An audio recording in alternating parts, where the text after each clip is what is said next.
Live. Hello, everybody. Happy Thursday. And welcome to the Rockstar Parent Group interview. We have a very, very good interview today. It is how to deal with your busy life and still be zen for your kids. We'll be right back.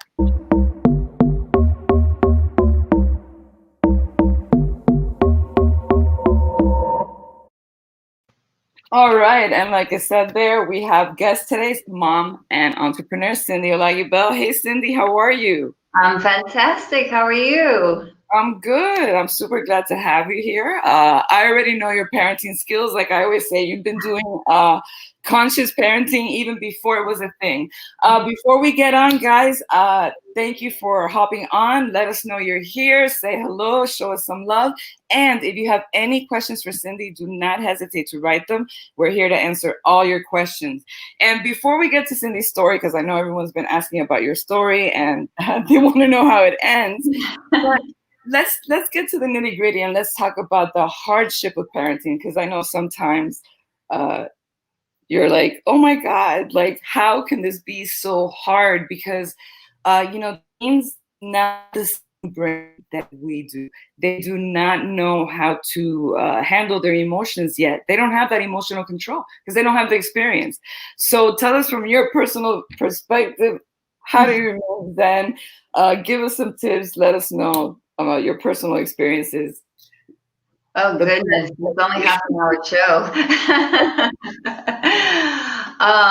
Well, first, thank you so much for having me here. I'm super excited to be here. And thank you for everything that you're doing for parents. A support system is crucial and necessary because there's so many more things that we have in common. So you're not alone. This I promise you.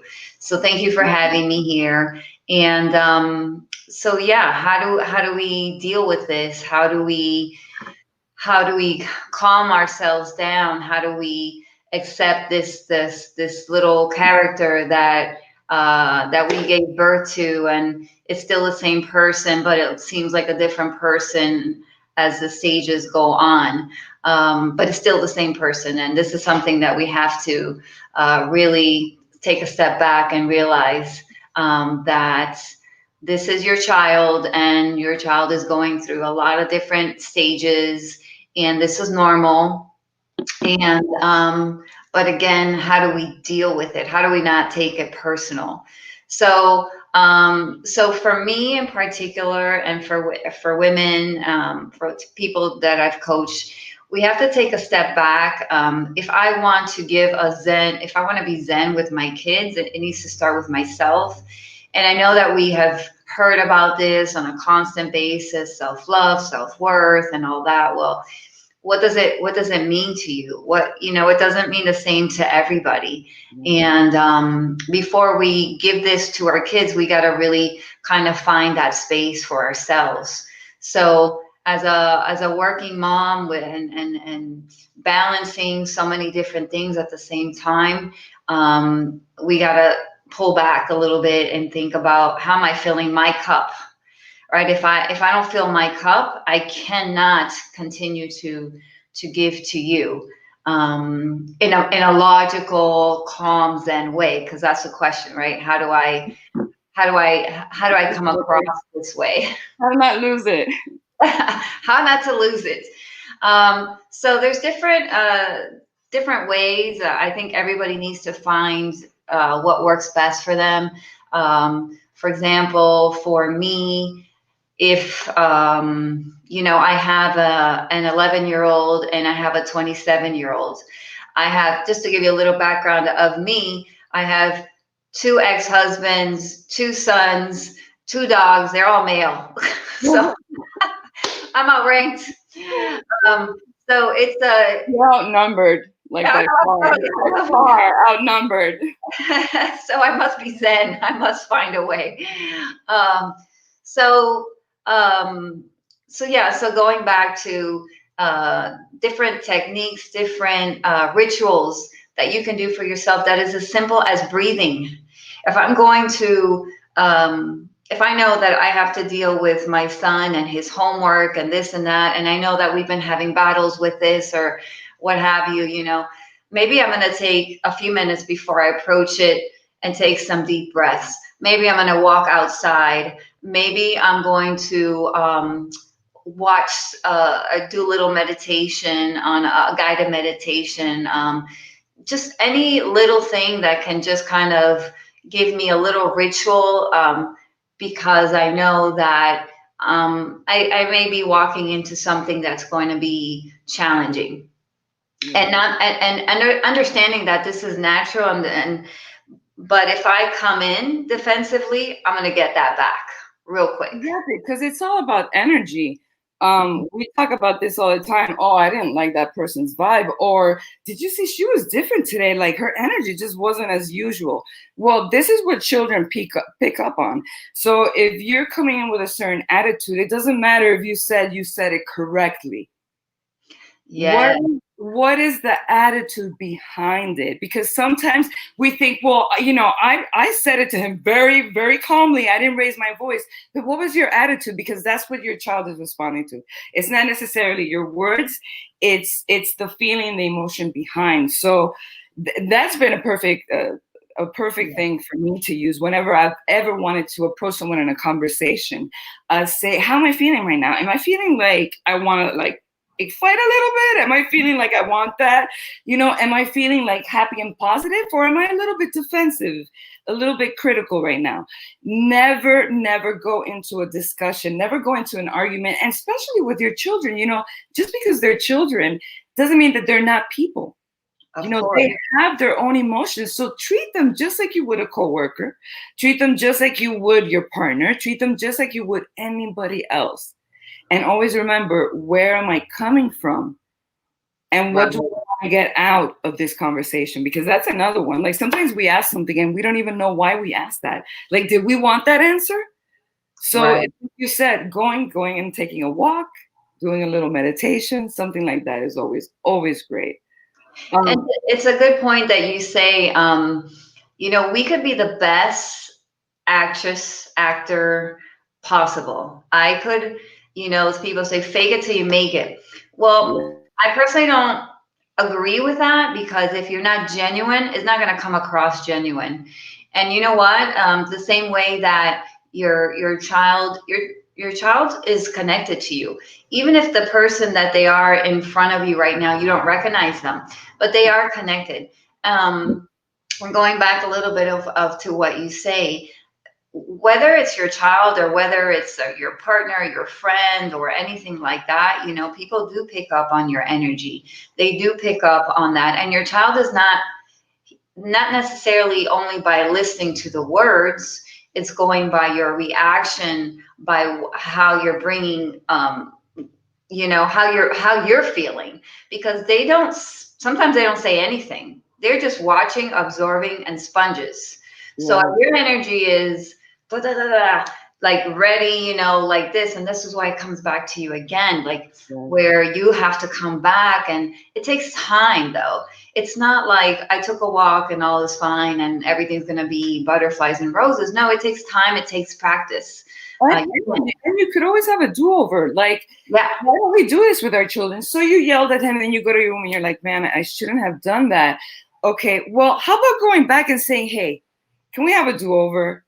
I really didn't mean to say it like that. Like, can we just start again? And even offer that opportunity to them. Say, hey, listen, when you yell at me and maybe you feel a little bad, just come back and say, hey, mom, can we have a do-over? And that way it doesn't turn into like a battle, like it's me against him, but it's we're in this together. Life has challenges. You're going through your trouble with your friends at school, with whatever girl you like, whatever problem you have on social media. I got my problems too. So let's meet somewhere. Let's meet somewhere. Right? Let's meet halfway. Also apologizing. Apologize to your child.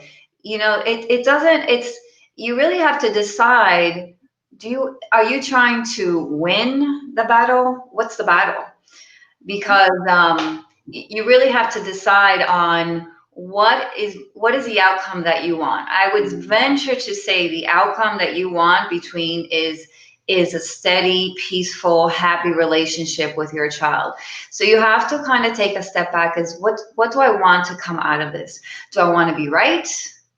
Do I want to make sure that, like, what is, and why is that so important? And if you understand the why, then you can really come back to the answer for yourself.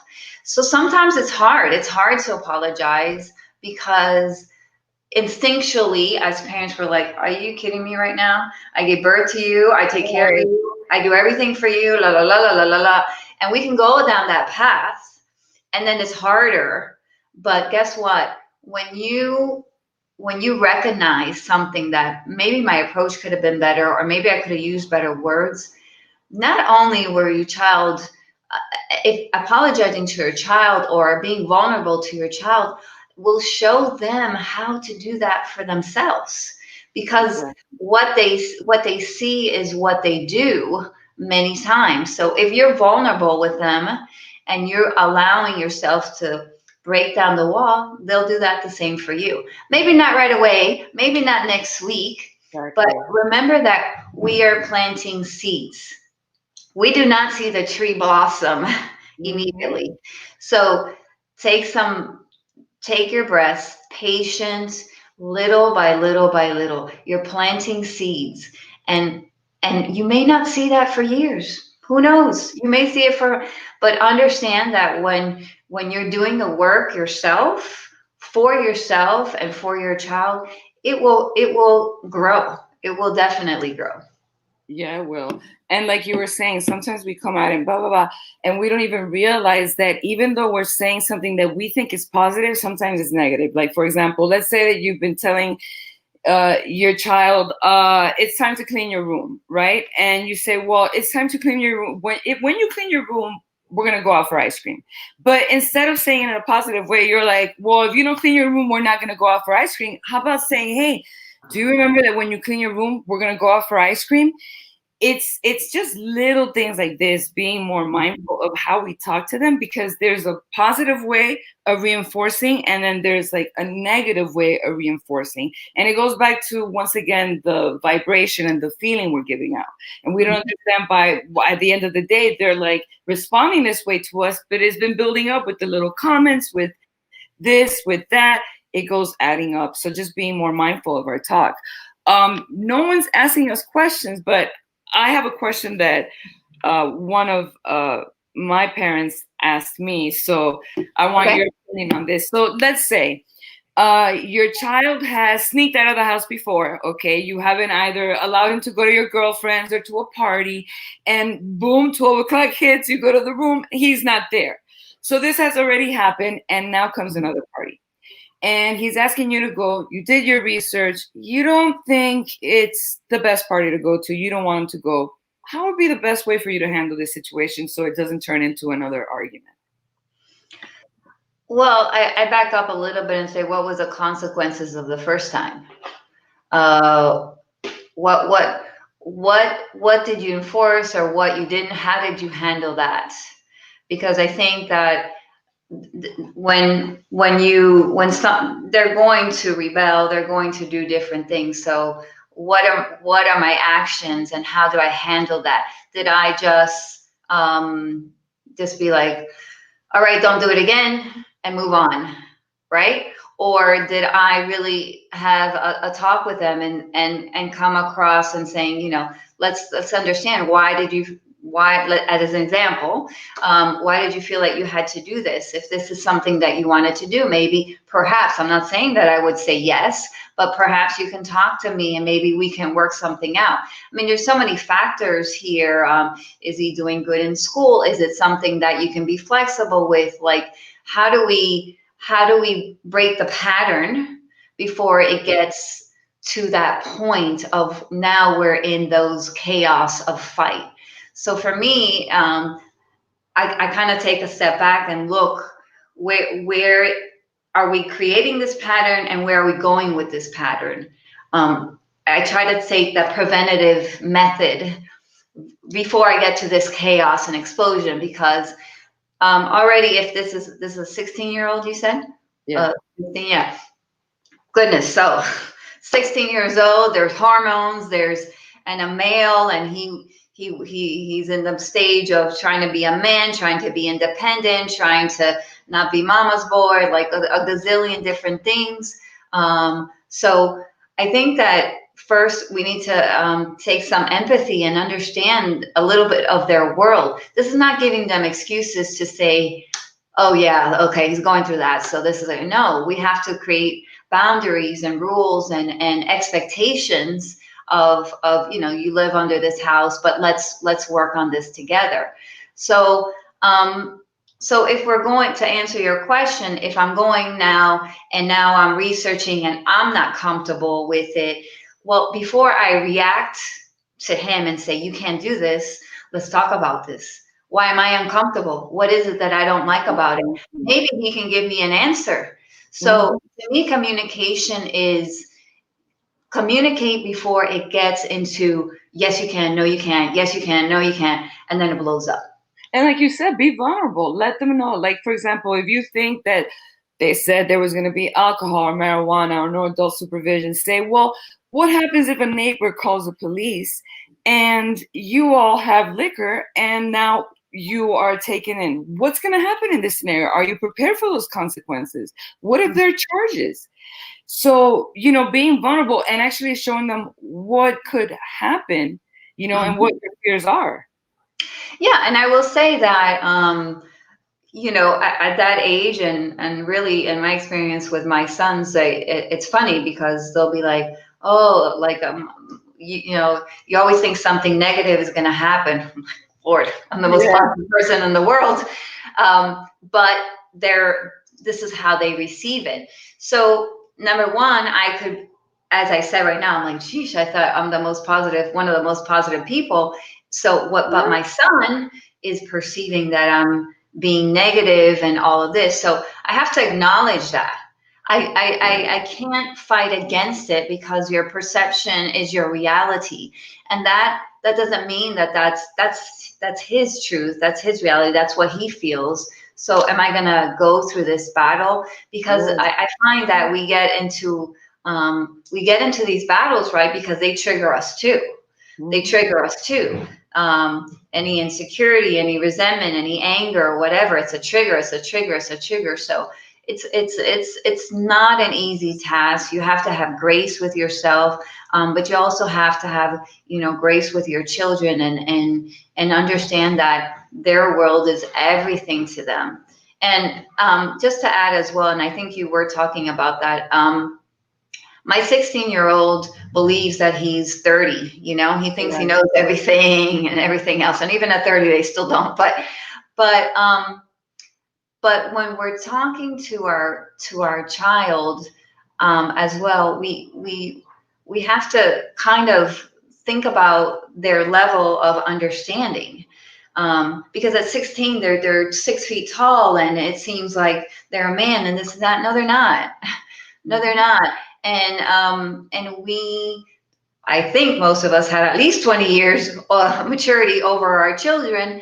And over 20 years, we have learned and experienced and gone through life, and they haven't. So let's not talk to them and have the expectation that they're supposed to understand, because they don't. And that's okay, because they have their process to go through as well. Yeah, and it's because also they are perceiving it from their level of experience. They haven't had our experience yet. They haven't gone what we've gone through. So they're just based on what they know. That's how we are as humans. But it's like you were saying about control. You see, kids, they don't have that much control. The truth is that we have all the control. And it's funny how we start in these power battles, because I've done it in classes too. It's a control battle, but they only use what they have. And that's why, for example, a lot of kids use begging.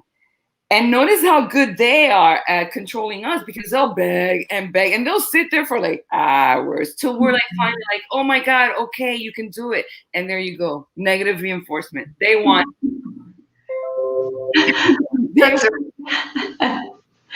Very persistent. My 11-year-old has learned, I swear, I think he's going to be a lawyer, because he's just on and on and on. And sometimes I want to be like, oh my gosh, it's just so much easier to just give in if it's whatever, an extra 10 minutes in game time or something like this. But again, I need to decide. How important is this to me? No, I want him to, if he wants an extra game time, whatever, an extra 10, 15 minutes, and if I've said already 6 times, this is what it is, then that's it. This is what it is. Because then I'm creating the habit of, you know what, if I can keep going and push her, so again, it depends on what it is, depends on what, I never think to make a decision based on a reactive moment. Don't make major decisions based on a reactive moment, because your kids will do that for you. Exactly. It's super true. And another thing is, that's all they have, but we don't. We have other tools because we actually are the ones in control. So like you said, just one thing you could do is just never lose your cool. That's the only thing that you have. Like she said, say, you know what, if he's really pressing your buttons at this minute, say, you know what, you're very upset right now. I'm going to give you a little time to calm down and think about this. I will listen to your argument. But when you're calmed down, so I'm going to go to the room, or you could go to the room and come to me when you have an argument for me, not when you're yelling or when you're upset. Try to work with the only thing that they have, because that's all the control they have. So of course they're going to be upset and trying to press and pull your buttons. They can't leave the house. They can't tell you go to your room. They can't take those things. That's your power. So why are you fighting them at the only power they have? Yes. You know what I mean? It's natural, as we do a lot for our children. Like it's a very unconditional place to be, and they know that as well. My mom is going to love me regardless of what I say or do. And I don't think I don't think they consciously are aware of it, but if I get arrested, she's gonna come get me out. She's gonna try to do whatever the age they are. She's not gonna kick me out. I mean, maybe she will, but who knows? It depends. But at the end of the day, if you're watching, if you're here, you have an unconditional love for your children, because you're working on trying to find answers and trying to find solutions. And I commend you highly for doing that, because parenting is one of the most difficult things. So, having grace for yourself, not, just giving yourself a little bit of time and not taking things as personal, because it's tough. And I will say, for outlets for children, besides their whole world has changed in the last year as everything. So for everybody. So now we're adding. But, I'm a fitness coach as well. And so I feel like there's a lot of release of tension and physical activity. And for the kids, it's super important. If you see a boxing bag I have behind me, I can't tell you how many times I've told my son, I'm like, if you're upset, this is my 11-year-old, if you're upset or whatever, and you want to scream, fight, and all that, just go in that room, close the door. I don't care. As long as I don't hear you calling me anything, let it out there, buddy. Exactly. Give them an outlet, because, I mean, gosh, they need an outlet as well. Life is hard. It's a beautiful life, and they're going through so many things. So I mean, who doesn't feel better by when they release, however it is, screaming, fighting, crying, punching, walking out, whatever that it is. But remember that your kids need an outlet too. Energy is energy. Energy doesn't disappear. It transmutes. So, for example, if your child is angry, it's just like you have to find a way to release it or transmute it, turn it into something else. I feel like something that really helps is for example, when you're upset, and play this exercise with your kid. If he's really upset, try to make him say, okay, I know you're really upset right now, but it doesn't matter what's going on in your life. There's always something you could be grateful So do a little exercise and just write down 5 things that you could be grateful for right now. That automatically changes the neural circuitry that you got going in your brain. And you're like, what? You know, and so now you're onto something else. And it's a technique that I've used personally, like I've used with some families, and it works. So if you guys want to try it, use it as well. And I wanted to ask you, Cindy, about something. What if you did something like this? Say that you have already a punishment, because back to the party thing, I believe that the mom had take away things. So basically take away his time online, or take away his entire game console. Obviously that didn't work. Would you try to negotiate with your child? Say, you know, I don't want you to go to that party, but if you decide to go, you know it's against my will, and you know that when you come back, you're not going to have anything in your room. And you're going to have to take it like a man, because, you know, it's your decision. I can't lock you up. But do you think something like that would work with a teenager, ages like 14 to 16, when, you know, what they're trying to do is exert their independence, really, because that's really what they want, to feel independent? Yeah.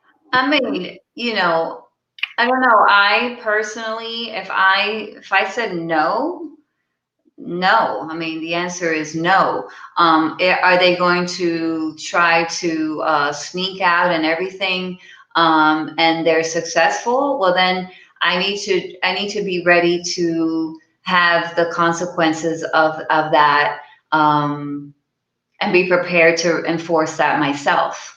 Because yeah, you're gonna have to make some tough decisions, and whether, yeah, your kid could be without TV, without a computer, without a phone, without any social interactions. I mean, it depends on your circumstances and how far you want to go. Sometimes it could get to that point, like, well, I took away everything, nothing is working. Exactly.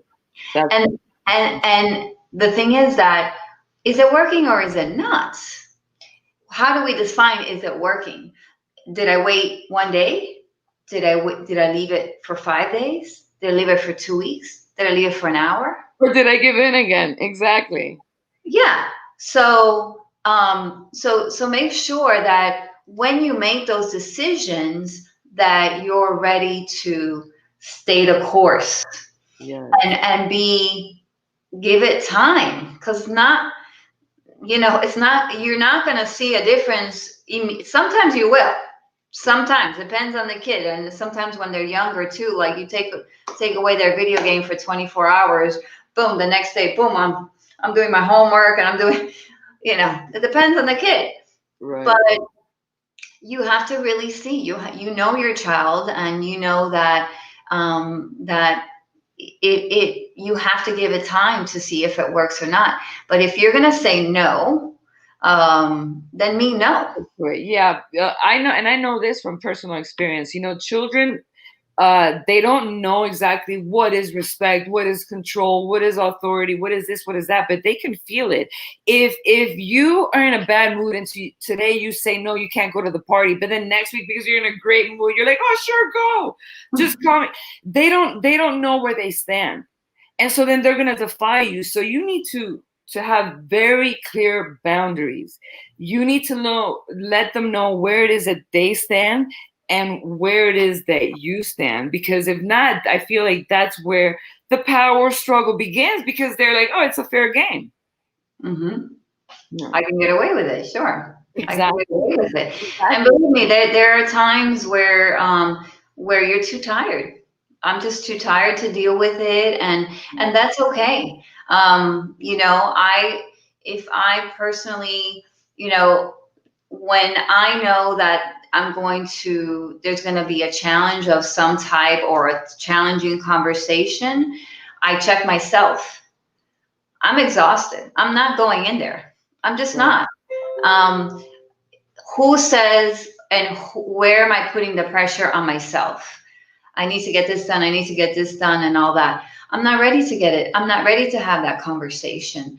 And I think that a lot of parents would see that by checking yourself first and being like, oh gosh, how can I already know this is going to be challenging. I mean, it may surprise you, it may not, but it's checking yourself. And again, I keep going back to how can I receive this in the best possible way? Because if I'm depleted, if I'm exhausted, there's just no way, whether it's my child, my friend, or the next door neighbor that knocks on my door.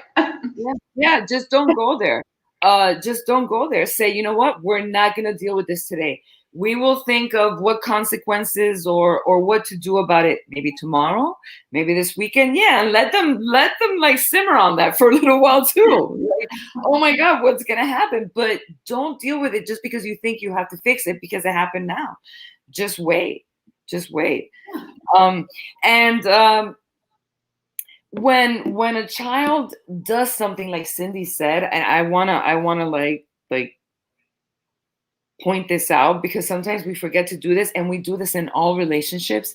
If he does something, your son does something like the next day or in the next couple of days without you having to ask him, like he behaves, he's early, forgets, he grabbed those books to study, because that's his way of trying to show you, hey, acknowledge it. Please acknowledge it. 100%. Oh my gosh.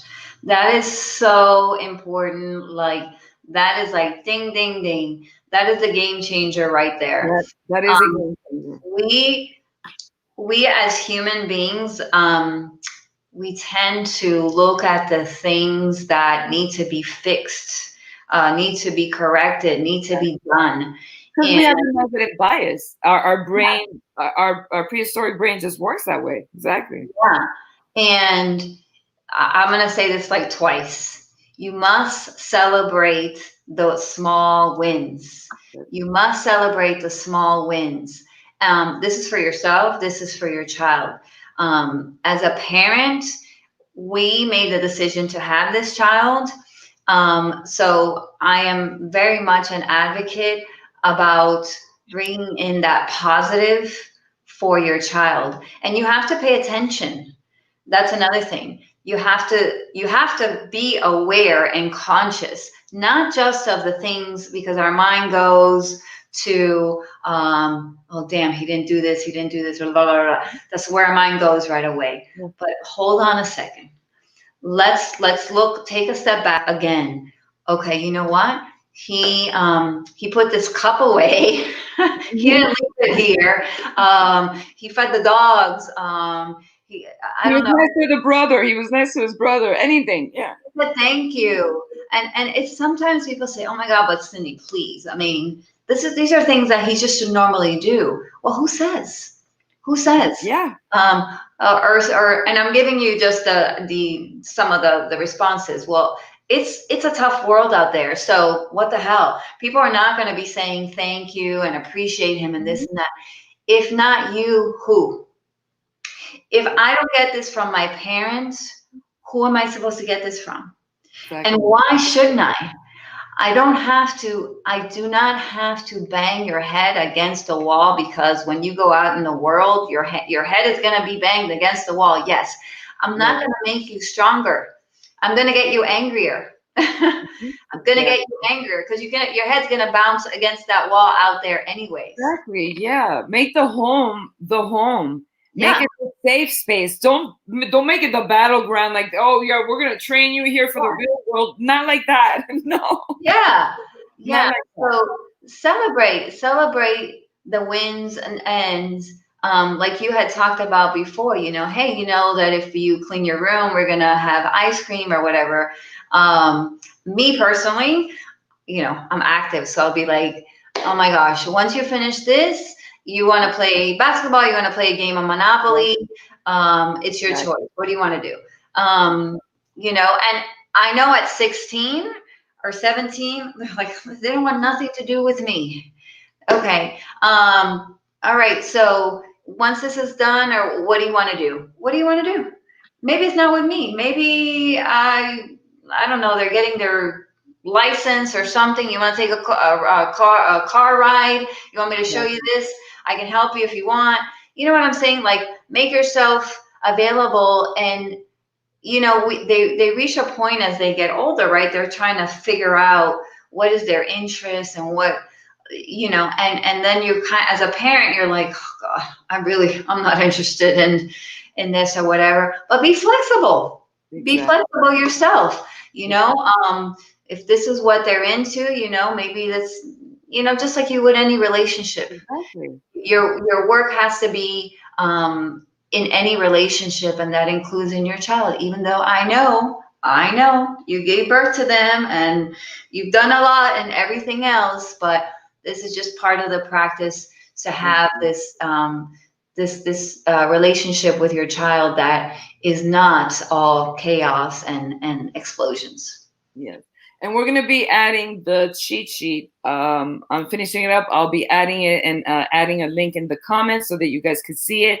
I will also be adding a link of Nikki's Solution Fitness group for those parents out there that want to lose a couple of pounds and don't want to go to the gym now, want to do it from home.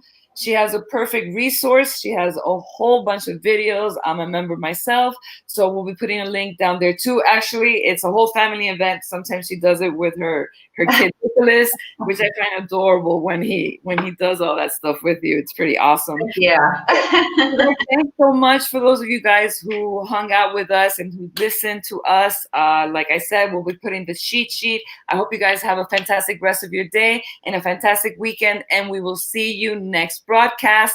Thank you so much, Cindy, for hanging out with me for these 30 minutes. And guys, we will see you soon. Bye-bye. Have a great Bye. Thank you.